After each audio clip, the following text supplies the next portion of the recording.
Прывітанне, сябры!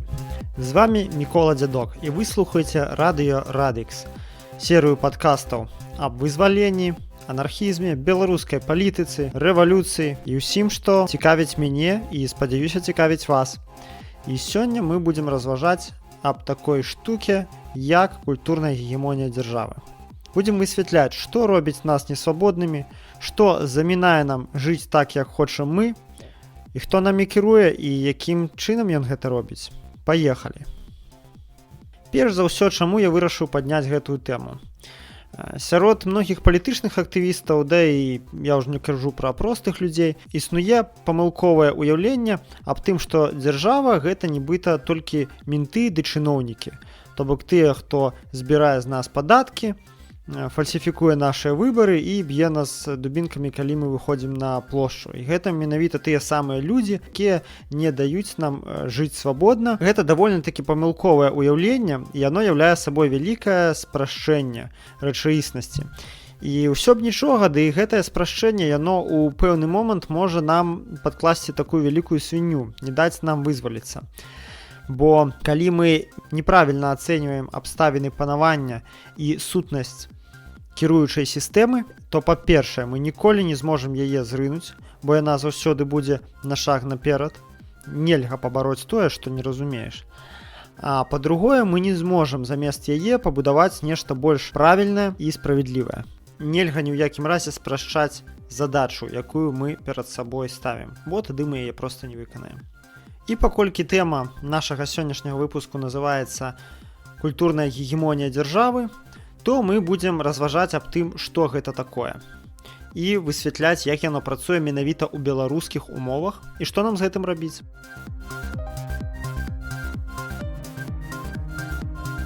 Што такое культурная гегемонія?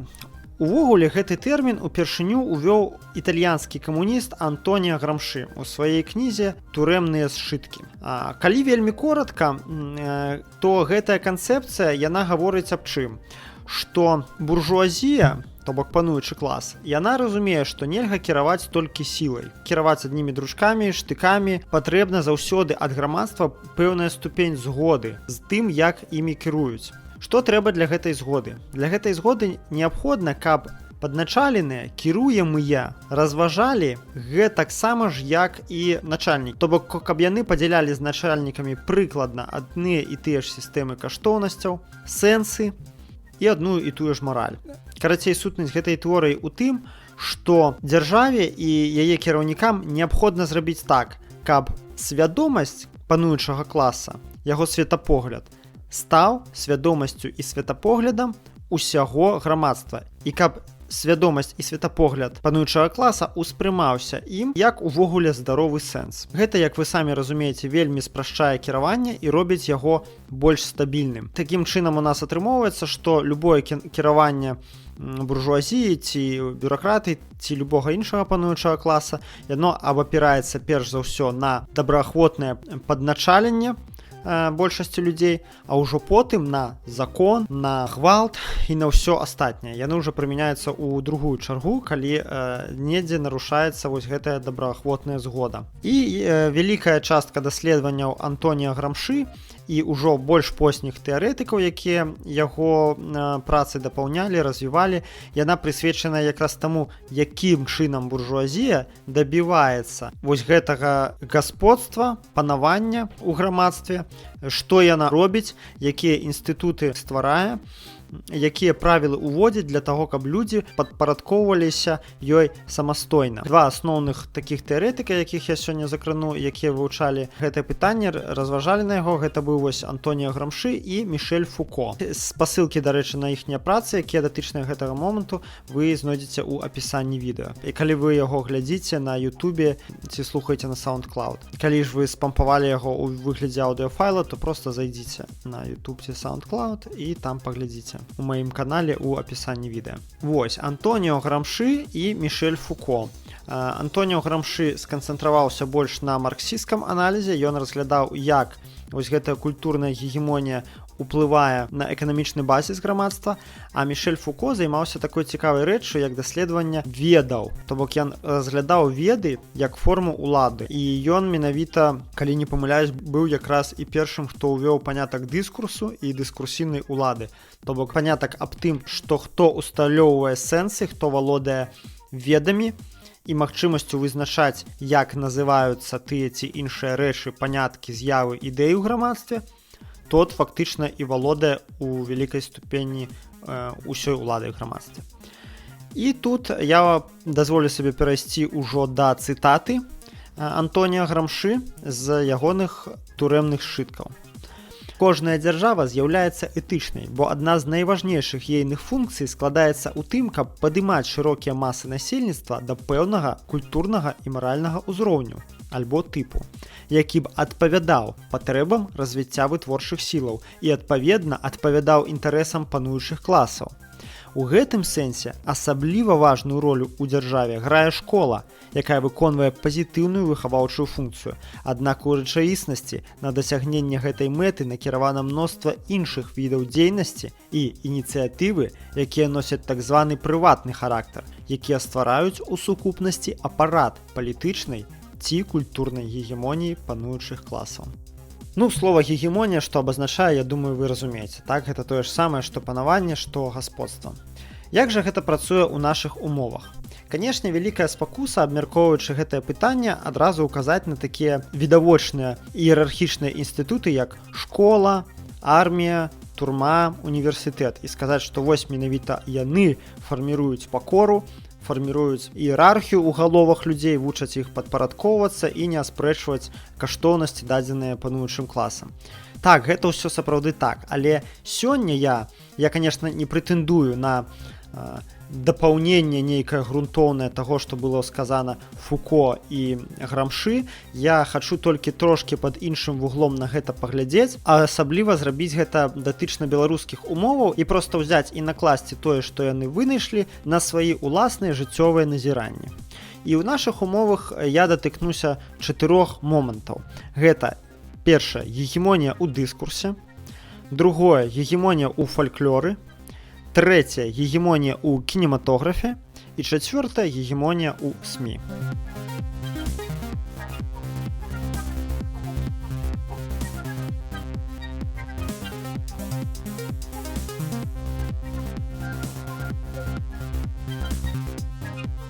Першы пункт. Гегемонія ў дыскурсе.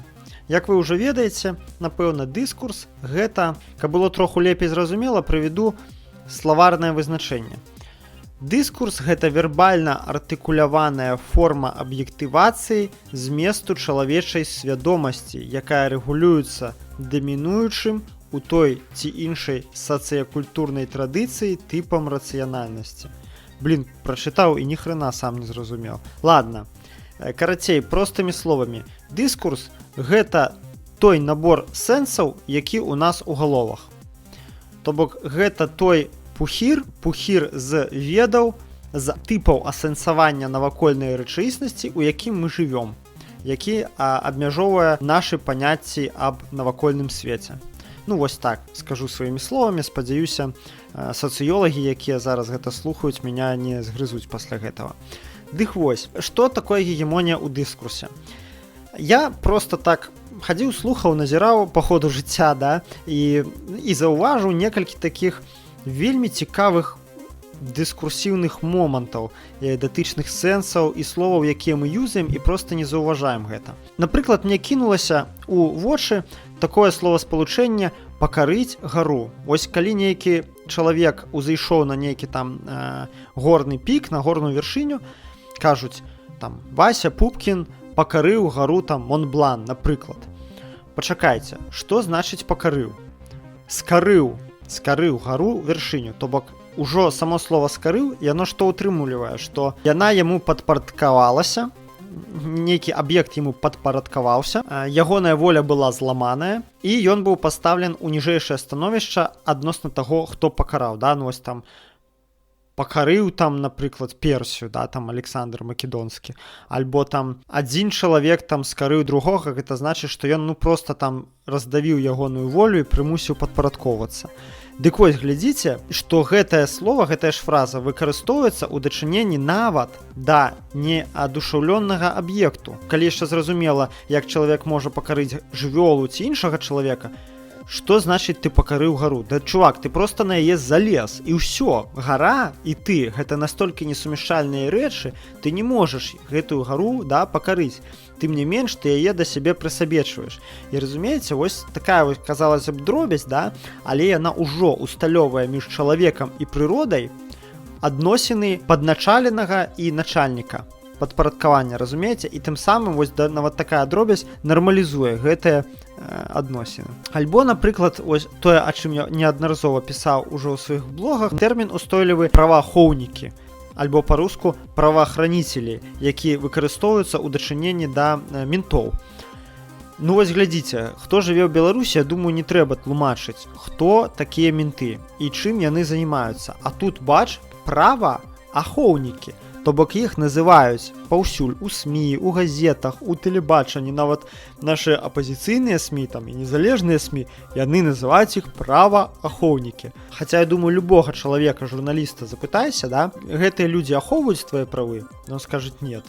Альбо скажы, гэтыя людзі прадстаўляюць пагрозу для тваіх правоў? Ён скажа, да, прадстаўляюць. Аднак, тым не менш, усе бездумна працягваюць называць ментоў карнікаў, рэпрэсараў, кантралёраў, працягваюць называць праваахоўнікамі, ахоўнікамі правоў. Ну, гэта нелагічна, гэта па-дурному, але бачыце, дзяржава змагла нам прапіхнуць гэты выраз, і мы зараз карыстаемся ім як агульнапрынятым. Гэта таксама лічу вельмі важна, і я, напрыклад, у сваіх тэкстах, да, стараюся па максімуму пазбегаць, дзе толькі магчыма, этого выразу праваахоўнікі, бо ён, ну, проста па сэнсу сваім, па сутнасці, ён не адпавядае рэчаіснасці. Гэта прамая супярэчнасць. Гэты тэрмін – это прамая супярэчнасць сапраўднай функцыі ментоў. І тым не менш яго ўсе выкарыстоўваюць. Бачыце, вось вам другі прыклад. Далей, такое устойлівае спалучэнне, як галава сям'і, то бок так называюць бацьку.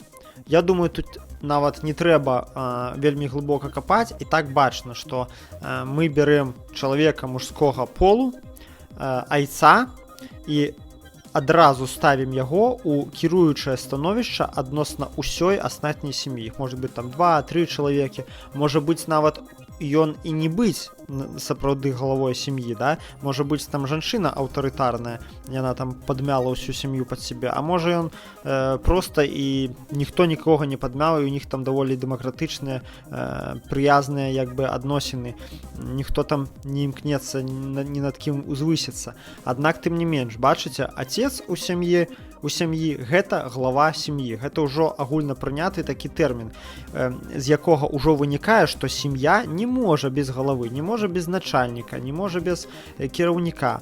І я думаю, не трэба быць, як кажуць, 7 пядзяў ва лбу, каб пабачыць, што вось гэтае разуменне, гэтая свядомасць іерархічная, яна з сям'і пераносіцца, яно, па-першае, упітваецца чалавекам з самага дзяцінства, што от ёсць глава сям'і, все, глава, яму там трэба падчыняцца, без главы ніяк.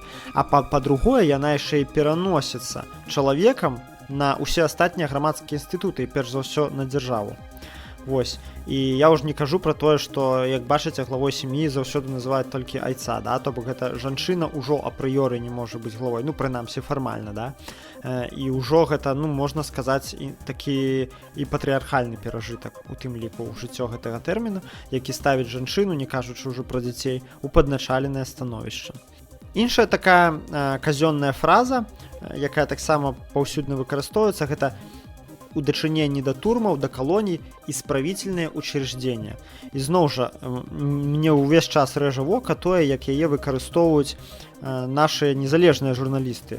Яны там пішуць папраўчая калонія, папраўчая установа. Ну, усе ведаюць, што гэтыя месцы яны нікога не выпраўляюць. Па-першае, яны могуць і пагоршыць чалавека, альбо злобіць яго, альбо зламаць ягоную волю. Таксама яны вельмі добра выконваюць функцыю ізаляцыі. Ну сапраўды цябе ізалююць ад усяго свету.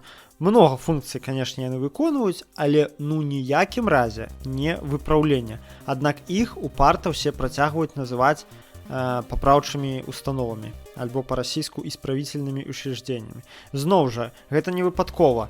То бок дзяржава прапіхівае гэты тэрмін, хоча, каб мы яго выкарыстоўвалі і каб усе думалі, што дзяржава вось стварыла такія добрыя месцы, у якіх злачынцаў, якія мешаюць жыць, замінаюць жыць іншым людзям, іх проста, выхоўваюць, выпраўляюць. То бок яны заходзяць туды кепскімі, а выходзяць ужо выпраўленымі. Всё гэта, канешне, хлусня поўная, да? І проста уяўляе сабой такі дыскурсіўны падман вялікі, падмену паняткаў. Аднак усе гэтай фразы упарта працягваюць карыстацца. Іншы прыклад, ужо трошкі з іншай сферы, з эканамічнай, гэта такі тэрмін, як працадаўца, да? Альбо па-расійску работадатель. Калі вы ідзеце уладкоўвацца на працу, вось ёсць у вас ваш начальнік, наймальнік ваш, і яго называюць працадаўца. То бок чалавек, які дае працу. Аднак зараз возьміце троху адстраніцеся і паглядзіце на ваши ўзаемаадносіны з боку. Хто каму дае працу? Працуеце вы, а ён начальнік. Ён можа, як гэта часта бывае на канторах, не працаваць увогуле, альбо выконваць толькі кантрольныя распараджальныя функцыі, што зачастую, конечно, не можна прыраўняць да паўнавартаснай працы. І тым не менш, працадаўца ён. Ён як бы дае працу вам. Хаця па сутнасці сама логіка капіталізма і капіталістычнай вытворчасці такая, што ён якраз забірае вынікі вашай працы. Да? Калі вы працоўны на заводзе, ён забірае тое, што вы зрабілі, прадае і вам з гэтага дае там частку зарплаты, столькі які ён вырашыць. Калі вы працоўныя сферы паслуг, ён забірае вынікі вашай працы, тыя паслугі, якія вы робіце, атрымоўвае з іх прыбытак і вам вяртае там нейкую частку ў выглядзе заробку. То бок ён не працадаўца, ён працазабірацель, а працадаўца гэта вы насамрэч. Але бачыце, у гэтай капіталістычнай тэрміналогіі дзяржаўнай, да, ўсё перавернута з ног на галаву. Таксама, бачыце, вельмі цікава. Чаму так адбываецца? Хто гэта прасунуў? Зараз уже, канешне, не знойдзеш. І я не думаю, вядома, што вось там сядзіць нейкае там тайнае грамадства начальнікаў, бюракратаў, капіталістаў, якія сядзяць і думаюць, так, з заўтрашняга дня мы ўводзім новы тэрмін, каб гэтых там дуракоў аблапошыць і ўнядрыць ім ложнае сазнанне. Канешне, не. Гэта фарміравалася ўсё стагоддзямі, гэта хутчэй справа прывычкі і традыцыі таго, і пануючыя класы точно так же гэтаксама ж як і мы неасэнсавана гэтымі словамі карыстаюцца. Аднак прыкол у тым, што гэтае карыстанне яно ідзе на карысць якраз такі ім, перш за ўсё, а не нам. Вось такім чынам дзяржава і тыя, хто намі пануюць, яны ажыццяўляюць гегемонію панавання у сферы дыскурса і усталёўкі сэнсаў. Звяртайце на гэта ўвагу.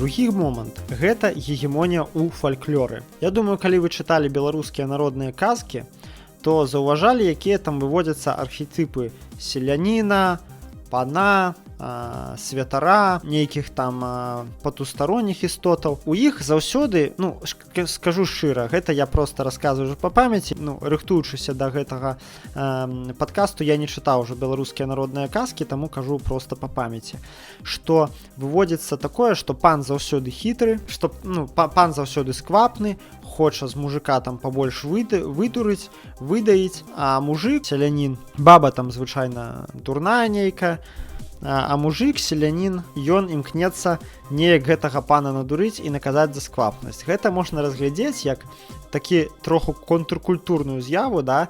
Калі насельніцтва спрабавала выпрацаваць свой фальклор, свой, прынамсі, культурны адказ на вось гэта вось панаванне памешчыкаў і землеўладальнікаў. Але гаворка трохі не аб гэтым. Возьмем з фальклора такія відавочныя рэчы, якія усталёўваюць іерархію ў нашых адносінах. Гэта проста простенькія такія прыслоўі, якія мне вось таксама заўсёды кідаліся ў вочы, а зараз, атрымаўшы там пэўную адукацыю, я ўжо ўзяўся іх пераасэнсоўваць, да, на новы лад. Такая прымаўка «всяк сверчок знай свой шесток», да, то бок маецца на увазе, што кожны ведае сваё месца ў іерархіі, не лезь туды, куды табе не дазволена лезці. Альбо фраза «ад гаршка два вершка», там і туда же, ну, напрыклад, да, то бок маецца на увазе, што калі ты малады, калі ты яшчэ не вырас, не дасягнуў пэўнага ўзросту, закрой свой рот, не лезь нікуды, ты не маеш права голаса, ты не маеш права спрабаваць ставіць сябе на адну дошку з астатнімі, з дарослымі сябрамі соцыума. То бок гэта прамое абмежаванне, так па-навукову можна сказаць, нават такі задзел для герантакраты, то бок што толькі людзі пэўнага ўзросту маюць права прымаць, абмяркоўваць сацыяльна значныя пытанні. То бок тут відавочна, што тыя, хто маюць больш высокі ўзрост, імкнуцца абмежаваць па максімуму колькасць людзей, якія здольныя ўдзельнічаць у прыняцці рашэнняў. Вядзецца гаворка аб тым, што чалавек невялікага ўзросту увогуле мусіць чакаць, пака не падрасце, а потым лезці са сваімі ідэямі. Хаця з пункту гледжання справядлівасці гэта зусім не абгрунтавана, да? Чалавек як бы малады, ён мае іншы погляд, мае магчымасць па-іншаму паглядзець на нейкія рэчы, прынесці як бы свежыя ідэі нейкія. Ну, чаму людзі старэйшага ўзросту імкнуцца адасобіць, адштурхнуць ад улады тых, хто памаладзейшы, гэта ўжо зусім іншая сацыялогія, тут, напэўна, сотні даследаванняў ёсць. Але пакуль засяродзімся на тым, спынімся на тым, што проста вось так, як ёсць. Выбудоўванне іерархій тут на відавоку. Яшчэ такая цікавая прымаўка. Ёсць цэлы такі пласт здаравенны, да, у традыцыйнай культуры сексісцкіх прымавак, якія усталёўваюць іерархію між паламі. Вось адна з іх волас доўгі, розум кароткі. Ну, гэта пра жанчын, вядома, да? Таксама дасталася нам у спадчыну з традыцыйнага грамадства і мае на ўвазе, што ўсе жанчыны дурныя, да? То бок тут таксама на відавоку усталявання іерархіі і падкрэсліванне таго, што калі ты жанчына, то ты чалавек другога гатунку, які не мае роўнага з мужчынамі права голасу. Вось. Ну і такіх прымавак насамрэч вельмі шмат. Вось датычна жанчын менавіта я прывёў толькі вось самую такую вядомую. Такім чынам, падсумоўваючы гэты раздзел, як бачым, нават у прымаўках, у фальклоры вельмі выразна выяўляецца вось гэтае вось жаданне выбудаваць іерархіі, адсунуць ад улады кагосьці, прынамсі ад улады сімвалічнай нават, ад улады у супольнасці, я ўжо не кажу там пра дзяржаўную уладу, да, і размеркаваць, раздзяліць людзей на нейкіх дурных і разумных. Я зараз не буду казаць, што гэта менавіта там плод працы мэтанакіраванай нейкіх там колаў капіталістаў, да, тым больш, што калі гэтыя прымаўкі прыдумваліся, яшчэ капіталістаў мусіць не было, да. Але факт у тым, што я упэўнены і думаю, гэта відавочна, што яны, вось гэтыя фальклорныя элементы, яны таксама ўносяць сваю істотную лепту ў тое, каб свядомасць чалавека фарміравалася ў іерархічным духу, а не ў духу роўнасці.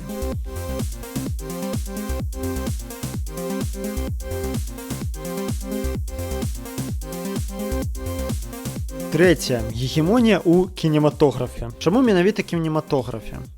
Таму што, напэўна, гэта зараз самы масавы від мастацтва, пасля мемаў, вядома, і ён вельмі моцна ўплывае на свядомасць людзей, бо тэлебачанне глядзяць усе, у кіно ходзяць усе, і тое, што мы бачым, безумоўна, адлюстроўваецца, пакідае свой адбітак на нашай свядомасці, на нашых паводзінах.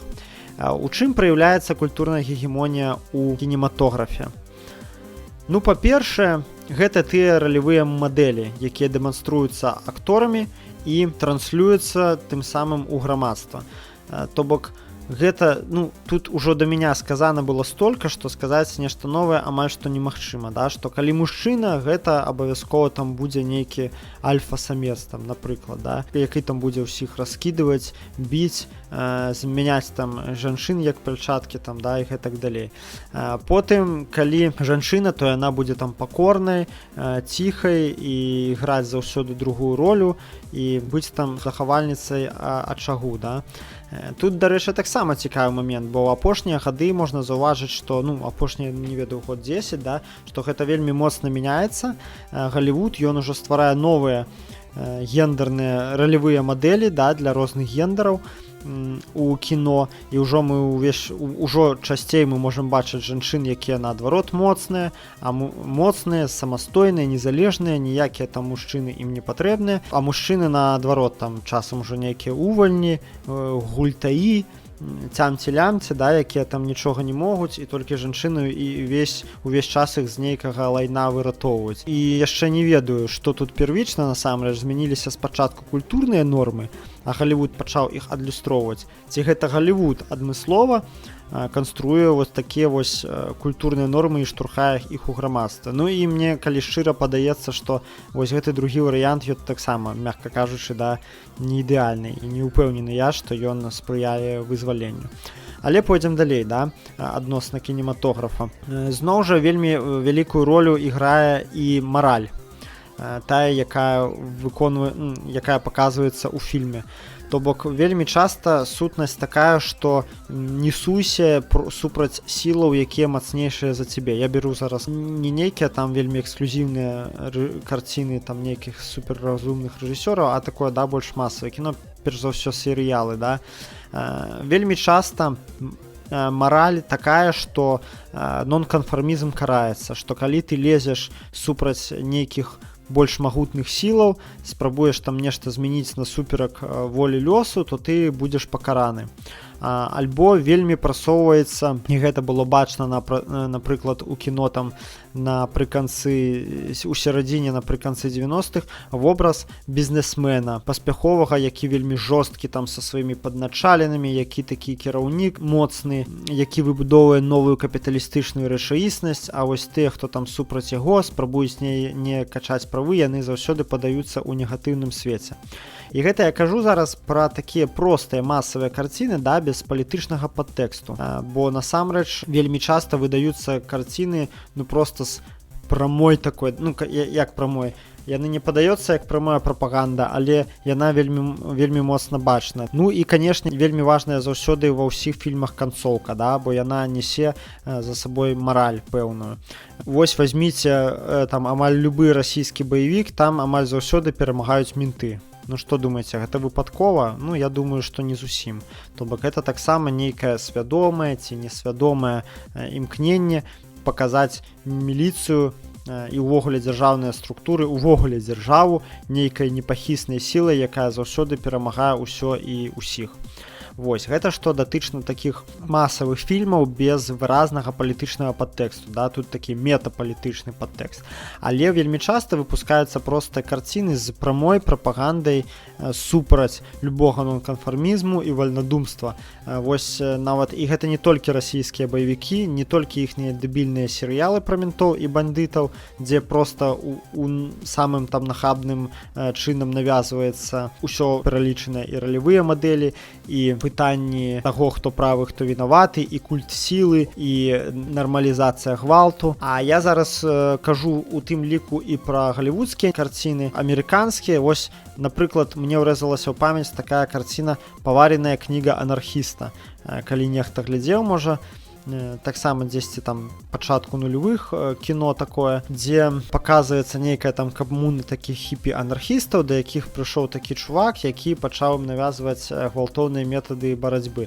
Ну і карацей, карціна развіваецца такім чынам, што да канца усе прыходзяць да высновы, што анархізм это все фуфло, утопія, трэба быць нармальным чалавекам і зарабляць грошы. Да? Гэта прамым тэкстам не кажацца, але гэта настолькі сякерна падаецца, што ну проста прасвечвае там тарчаць з усіх месцаў. Альбо любы там галівудскі блокбастер паглядзіце, ну добры хлопец гэта заўсёды амаль хлопец з дзяржаўных структур.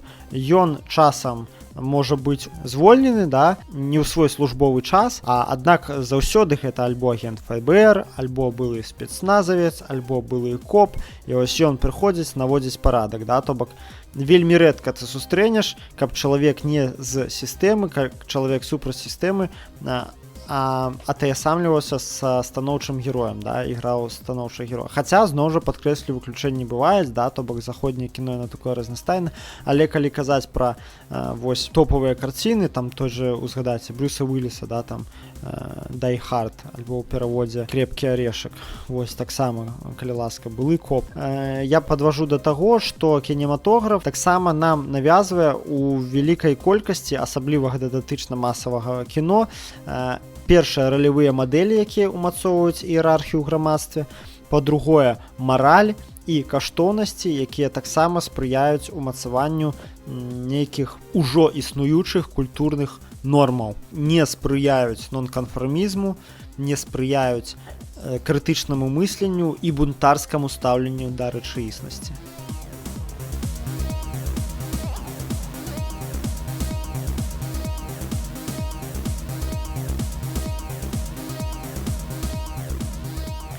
Ну і чацвёрты пункт – гэта гегемонія ў СМІ.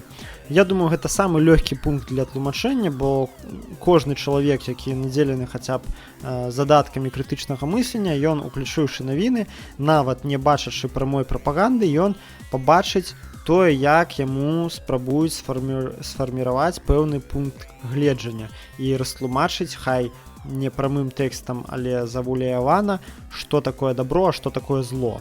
І дзе яно менавіта знаходзіцца, падказаць, так бы мовіць. Перш за ўсё, гэтая маніпуляцыя зноў жа ажыццяўляецца праз дыскурс. Гэта тое, о чым я ўжо сказаў. Праваахоўнікі, исправительное учреждение, працадаўца і гэтак далей. І гэтыя ўсе дыскурсы, як вы разумееце, яны асядаюць у нашых галовах. Яшчэ вельмі важны дыскурсіўны момант, які праз СМІ нам навязваецца, гэта панятак тэрарыст.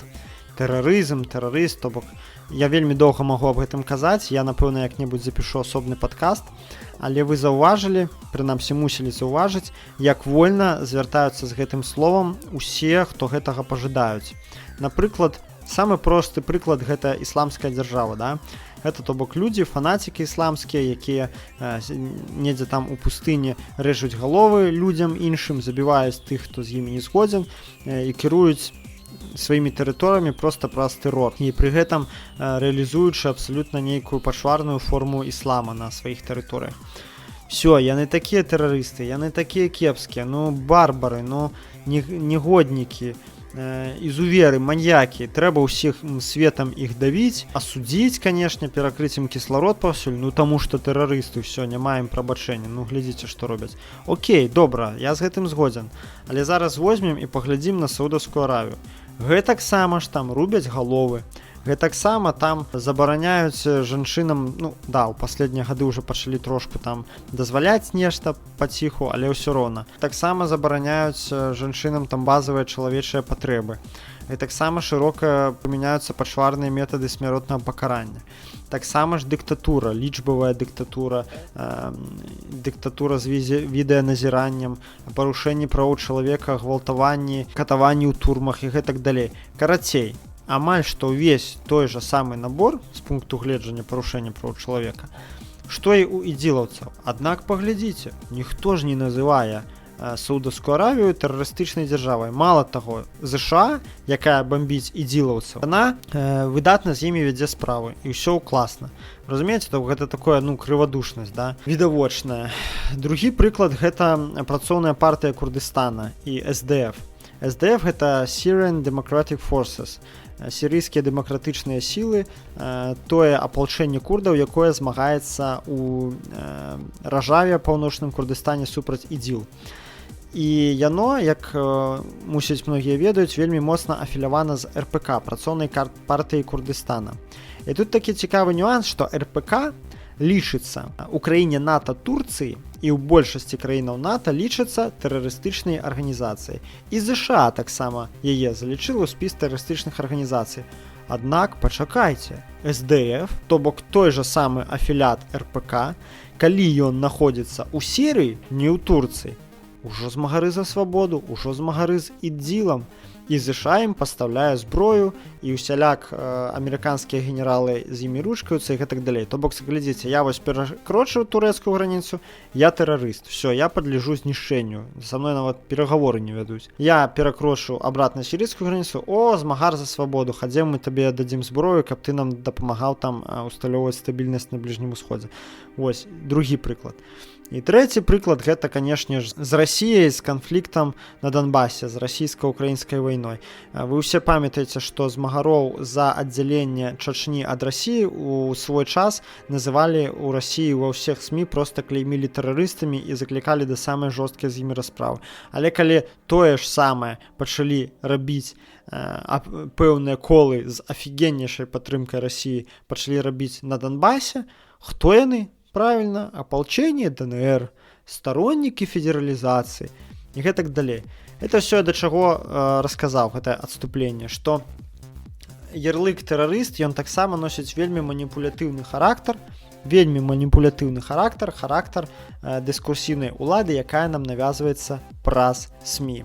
Іншы спосаб, якім чынам СМІ ажыццяўляе сваю культурную гегемонію, гэта так званы метад, называецца фреймінг.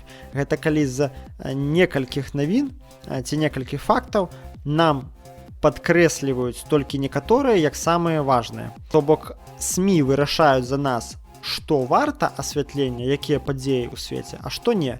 Вось тыповы апошні прыклад з расійскага тэлебачання возьмем, калі там былі вось буйныя пратэсты напрыканцы ліпеня, на пачатку жніўня у Маскве і ў Піцеры, затрыманыя там былі больш за 1000 людзей у кожным з выпадкаў. Вечерні выпуск навінаў па расійскім тэлебачанні.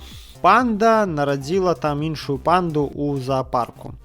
Пуцін наведаў завод такой-то, пахлопаў працоўнага па плечу, сказаў, што расіюшка падымаецца з кален. У Сірыі ізноў там кепскія тэрарысты кагосьці абстралялі. Бо ў краіне ізноў украінскія карнікі парушылі перамір'я з мірнымі жыхарамі Донбаса і там распялі 15 хлопчыкаў і яшчэ 9 дзяўчынак там, да, і з'елі жыўцом яшчэ палову пасля гэтага. Вось, все, ідзе выпуск навінаў, і потым бах, на там літаральна 30 секунд там каротенька. Ну, там выйшлі нейкія там дурачкі, там ліберальная пятая колонна, выйшла там за нейкія выбары ў Мосгордуму, іхнія ўсе патрабаванні беспантовыя, што яны ўвогуле хочуць непонятна, незразумела, толькі правакавалі паліцыю і крычалі экстрэмісцкія лозунгі. Ну, это я так абагульняю, да? Так, ну і все, ну і зараз да іншых навінаў і паскакалі далей. Ну вось вам, калі ласка, прыклад фреймінгу, да, то бок з усяго перачню навінаў, якія адбыліся ў краіне, ў свеце, яны выхапілі тыя, якія яны хочуць падаць нам як важна, і яны хочуць, каб мы іх лічылі важнымі, то бок яны каб мы лічылі гэтаксама ж як яны. Відавочна, што гэта выкарыстоўваецца, да, у мэтах прамой палітычнай маніпуляцыі. Ну, у прынцыпе, беларускае тэлебачанне в гэтым плане абсалютна ніяк не адстае, то бок вы можете бачыць, што б там не адбылося, ці то там самагубства ў арміі, ці то ментоўскі прайзвол, аб гэтым звычайна увогуле маўчаць. Не тое, каб сказаць 30 секунд, да, аб гэтым проста маўчаць. Мы аб гэтым дазнаемся з недзяржаўных, да, СМІ. Ось, затое нам раскажа, што Лукашенко пасеціў там абосраную карову ў нейкім калгасе, то ён даў распараджэнне такое, распараджэнне сякое, а Макрон там павідаўся з Меркель. Усё. А тое, што у нас тут пад бокам вешаюцца там ледзь не кожны тыдзень ці паміраюць салдаты ў арміі, ну, гэта як бы тыпу як неважна. То бок гэта прамое скрыццё інфармацыі, а таксама падкрэсліванне той інфармацыі, якая ў прынцыпе аб'ектыўна з'яўляецца другараднай, але нам яе выдаюць за першачарговую, каб надаць ёй важнасць у нашых вачах. Ну і гэта, што датычна СМІ, гэта не датыкаючыся прамой прапаганды, якая таксама вельмі наўпрост вядзецца. Тут таксама відавочная рэч аб том, што СМІ гэта проста праваднік каштоўнасцяў, ідэяў і думак як бы кіруючага класа. Да, на сённяшні дзень наймацнейшы праваднік, наймацнейшы інструмент культурнай гегемоніі.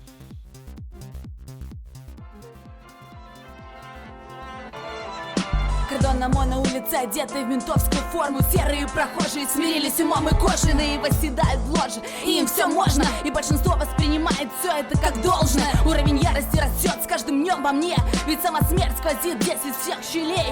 Расовая неприязнь набирает обороты, люди стали чаще коситься на темнокожих. Кухонный расизм взращивает дебилов, способных при случае всадить нож в спину. Заткни свой рот на слове демократия, не она лишь жжет пулями детей миллиардами. Любая политическая система ратует лишь за тех, кто в числе ее прихлебателей, сосущих кровь из третьего мира, строят границы, что те не в силах осилить. Мы честь отдаем ублюдкам, которые без сомнения завтра же нас и изнасилуют. И порой кажется, будто все, что останется, это точка кипения слепой ярости. Не расслышать предсмертного крика в шуме посмертного пира, не увидеть ложь и двуликость по новостям в телеэфире, не учуять залпе салютов, порох военных снарядов. У нас ни черта не осталось, только слепая ярость. Это будто порно не покажут на главном госканале. Народ как пес не скажет слух, но вроде понимает. То коренные террористы взрывают станции метро, спецслужбы срабатывают чисто, трагикомичное кино.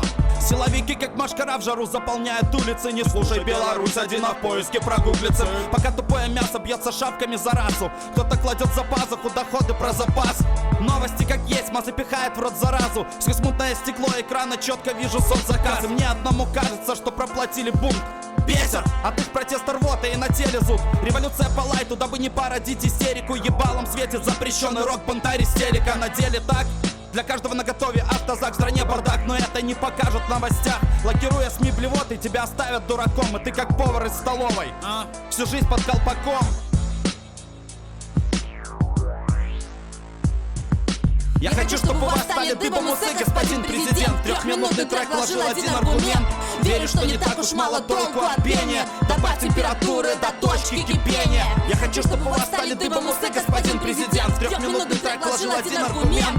Верю, что не так уж мало толку от пения. Добавь температуры до точки кипения. Схватить свой смарт и слышно из рации. Так держат свои ряды борцы так называемой нации. Им платят за твой протест и твои демонстрации. Им платят за отсутствие информации в СМИ. Но кто остановит буйную реку ненависти, негодований, восстаний и вечной усталости? Чьи пасти испугают их раненых с малости, обезображенных обществом до состояния ярости? В чьих сердцах бьется кровь, в глазах горит страх, кто устал от фраз, от жизни как пазл. Кто испугает нас, не скрывающих глаз? Злоебучий алмаз, автозак и спецназ. Нет такого орудия и никогда не будет способного победить дух, спрятанный в теле. Нет таких денег, богатств или веры. И дело не в молодости и не в слабости, когда реальность глядит без прикрас. Но точка кипения слепой ярости — это все, что остается у нас.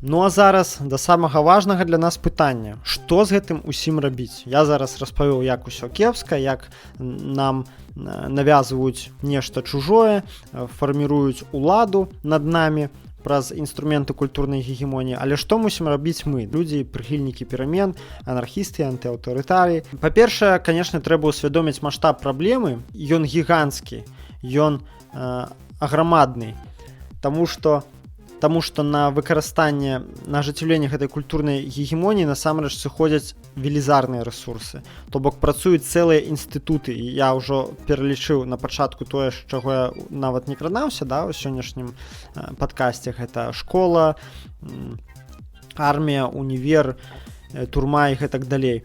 Да? А таксама вось гэты 4 пункта. То бок яны працуюць дзенна і ночна, да? над тым, каб забіць нам мозг каштоўнасцямі, якія ў прынцыпе нам чужыя. Разбурэнне гэтых інстытутаў і, што яшчэ больш важна, стварэнне сваіх інстытутаў, гэта мусіць быць, ну, напэўна, у вялізнай ступені першачарговай задачай для нас, да?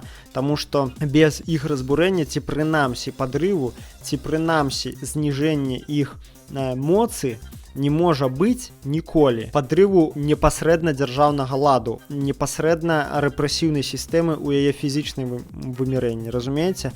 То бок мы не можам вывесці 500 тысяч чалавек на вуліцы, пакуль мы не давядзём да іх галоваў свае каштоўнасці хаця б у самым спрошчаным, самым элементарным выглядзе. Каб іх давесці, нам трэба што рабіць трэба, я раскажу троху далей, да? Вось. І каб ўжо пасля таго, як мы гэтых людзей выведзем, умоўна кажучы, яны выйдуць за каштоўнасці, якія сталі ім блізкія і за свае інтарэсы, тады ўжо пасля можна казаць аб тым, каб перайсці непасрэдна да знішчэння рэпрэсіўных інстытутаў, да захопу сродкаў вытворчасці, да адмены дзяржаўнай бюракратычнай сістэмы, да разбраення сілавікоў і гэтак далей. Але, канешне, перш за ўсё, гэта свядомасць. Што можна рабіць? Канешне, адзінае выйсце, якое я бачу, гэта ствараць сваю культуру. Ствараць новую культуру і зрабіць так, каб гегемонія была ўжо за ёй. Тут трэба разумець, тое, за што мы змагаемся, анархія, безвласце, гэта не можа насіць такога абстрактнага вымірення. Гэта заўсёды будзе панаванне нейкай культуры, нейкай сістэмы каштоўнасцяў. Гэта перамога нашай культуры і нашых каштоўнасцяў над іхнімі, разумееце? Я кажу то бок аб тым, што мы мусім стварыць сваю культуру, якая мусіць аказацца больш моцнай, больш жыццяздольнай, адпавядаць патрэбам і інтарэсам большасці працоўных прыгнечаных людзей і такім чынам прывесці гэтых людзей да перамогі над інстытутамі прыгнёту. І сёння для нас, для гэтага, ёсць небывалыя магчымасці, якіх раней ніколі не было. Я кажу, канешне, перш за ўсё за інтэрнэт. Сёння дзяржава ўжо не мае манаполіі на сродкі доступу да інфармацыі. Канешне, яна мае вялікую колькасць другіх іншых манаполій. Гэта таксама нельзя пра гэта забывацца. Аднак, прынамсі, інфармацыя зараз толькі сядзі і працуе з гэтымі сродкамі і даносіць свае меркаванні да людзей зараз проста як ніколі раней. І што значыць ствараць сваю культуру больш канкрэтна? Гэта не проста татальна ўсё адмаўляць, да, казаць там, то ўсё сённяшняга дня я там не буду казаць там такія словы і буду замяняць іх іншымі. Гэта прадстаўляць нейкую альтэрнатыву. Альтэрнатыва гэта мусіць будавацца на новых правілах паводзінаў, на новым, канешне, слоўніку ў пэўнай ступені, на зусім іншых маральна-этычных каштоўнасцяў, то бок ставіць у галаву угла не дамініраванне, не гасподства над іншым чалавекам, не грошы, а каштоўнасці нашы, ўзаемадапамогі, салідарнасці, роўнасці, супрацы з людзьмі, да, замест канкурэнцыі, зжываць канкурэнцыю, замяняць яе як бы супрацоўніцтвам. Канешне, тут вельмі важна яшчэ не перагібаць, асабліва што вось датычна дыскурсіўнай улады, бо я вось пры азнакамленні з заходнім левым дыскурсам вывучаў таксама пытанне і бачу, што там да такой ступені перагнулі палку некаторыя у сваіх барацьбе з ананімнымі рэпрэсіўнымі сістэмамі, так даецца ў крайнасці. Напрыклад, я вось сустракаў нават не на захадзе, нават вось у нас в Беларусі людзей, якія кажуць, што сказаць, напрыклад, моя девушка, гэта ўжо усталяванне іерархіі. Тыпу, ты як девушку присваиваешь до себе, называешь ее своей маёмасцю. Да? Ну и адпаведна дзяўчына не можа так казаць, там, мой парень.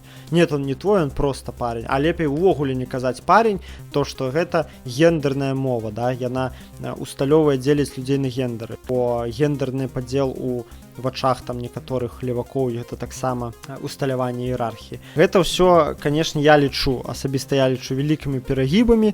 Гэта не тое, што насамрэч мае вызваленчы патэнцыял, это не тое, што прывядзе нас да перамогі. Таксама даходзяць там да крайнасцяў вось людзі, якія парацца за культурную гегемонію дзяржавы і пануючых класаў. Вось акрамя вышэй пералічанага таксама займаюцца цэнзураваннем там класічных твораў літаратуры і мастацтва з-за тыпу наяўнага ў іх сексізма і расізма. Да? Ну, мы памятаем, што многія класічныя творы напісаліся ў 19 стагоддзі, калі мысленец каштоўнасці астатні было адно. І зараз яны ўжо маюць зусім іншы кантэкст, камусьці яны могуць падацца абразлівымі. Да, там, напрыклад, вядомая гісторыя была з карцінай Гілей і німфы, да? Я забыўся, як гэтага мастака завуцца, нейкі прэрафаэліт, здаецца. Яе просто знялі там па патрабаванню феміністак з-за таго, што там нібыта аб'ектывізаваныя жанчыны, там аголеныя, да, паказаныя. І я лічу, што гэтая паліткарэктнасць, яна ў прынцыпе не мае нічога агульнага з вызваленнем. тое, што я прапаную, новая культура, яна таксама не мае нічога агульнага з цэнзурай. Наадварот, гэта пераадоленне любой цэнзуры, пераадольвання несвабоды, якая нам навязваецца. І як бачым, зараз яна можа навязвацца не толькі дзяржавай, але і нейкімі групамі меншасці, якія хочуць прапіхнуць сваю павестку. Ну, конечно, для Беларусі гэта менее актуальна, бо у нас няма такой свабоды слова, каб меншасці прапіхвалі сваю павестку. Пераадоленне дыскурсіўнай улады дзяржавы не должно пераўтварацца ў татальнае цэнзураванне і пошук такіх формаў выказванняў, якія нікога не могуць абразіць, задзець ці падацца камусьці непрыемнымі, бо свабода слова заўсёды гэта рэч абаюдавострая, заўсёды яна каму-то прыемная, а кагосьці яна можа параніць. Такім чынам, тое, аб чым я кажу, гэта стварэнне новай культуры, пераадоленне любой цэнзуры, унядрэнне ў грамадства сваіх каштоўнасцяў непакоры, узаемнай дапамогі, бунтарства і крытычнага мыслення, перш за ўсё крытычнага мыслення, яго варта на першае месца паставіць. З той перспектывай, каб гэтая культура, унядроная ў галовы людзей, з часам дала плён у выглядзе кардынальных пераменаў і падвіжак для пераводу грамадства ў больш справядлівую форму праз масавыя народныя дзеянні. Канешне, гэты апошні момант я абрысаваў вельмі так сцісла. Па часе я ўжо вельмі доўга гавару, як зараз заўважу. Бо, канешне, пытанне стварэння новай культуры, яно вельмі маштабнае, вельмі шырокае, і я наўрад ці магу адзін яго абрысаваць цалкам, тым больш у рамках аднаго падкасту. Тут трэба размаўляць як пра шырокія стратэгіі, накірункі, у якіх трэба працаваць, так і прадумваць канкрэтныя нейкія моманты, што мы можам пачаць рабіць ужо сёння. Я вось сёння троху гэтую тэму закрануў, спадзяюся, даў вам нейкую тэму для развагаў. Буду рады, калі вы гэты падкаст пракаментуеце, і можа вы мне параіце нейкія формы сапраціву, нейкія формы стварэння новай эгалітарнай культуры, культуры супраць прыгнёту, супраць гасподства, супраць начальнікаў, культуры за роўнасць і самакіравання, за ўзаемную дапамогу. Якія бы прыклады гэтай культуры, якія бы працавалі ў сённяшняй Беларусі, што мы маглі бы прапанаваць у замену вось гэтага ўладнага дыскурсу на смену іхняй гегемоніі. Бо гэтая смена рана ці позна адбудзецца. І мне хацелось бы, каб яна адбылася менавіта пад нашымі сцягамі, каб прынеслі нешта новае мы. Бо ніхто не выключае, што замест сённяшніх кволых, беспантовых, слабых каштоўнасцяў нашага дзяржаўна-капіталістычнага ладу можа прыйсці нават і нешта горшае. Вось, таму, канешне, давайце зробім так, каб на змену горшаму все ж таки прыйшло лепшае. Чакаю вашых прапановаў, вашых ідэяў, вашых рэакцый, і вельмі рады, што вы даслухалі мяне до конца. Калі ласка, подписывайтеся на мяне там, дзе вы праслухалі гэты падкаст. Калі ў тэлеграме, то ў тэлеграме. Калі на Ютубе, абавязкова падпішыцеся там, каб не прапускаць наступнае. І буду рады, калі вы расшарыце гэты відос сярод сваіх сяброў, знаёмых, паабмяркуеце яго разам. Усяго вам добрага. Мы пераможам зло абавязкова, бо мы сільныя і за намі праўда. З вами быў Мікола Дзядок. Усім добра і крытычнага мыслення.